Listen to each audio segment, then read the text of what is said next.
Now that your app is complete, it's a good time to delete it from your test devices, clean the build, and then play your game from start to end by yourself to make sure there aren't any bugs or major design flaws.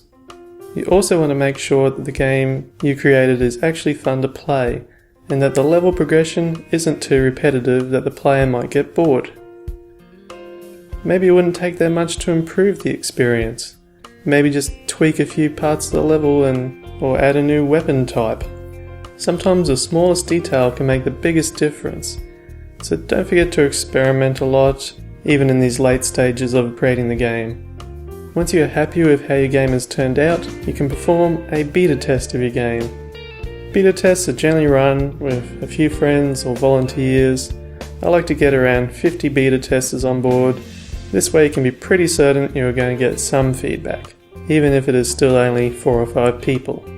It's important to remember that anyone who offers to help you test your game is doing a favour for you, and that most people probably won't provide feedback.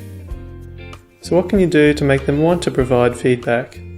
Maybe offer a small prize such as an iTunes card. I tend not to offer in-game rewards for the final release game. If people have wavering interest in your game, then this won't appeal to them at all anyway. Another strategy is to use an analytics service like pass.com to track in the background stats like how many times the level has been attempted, what is the highest level people are getting to, how long are they taking on each level.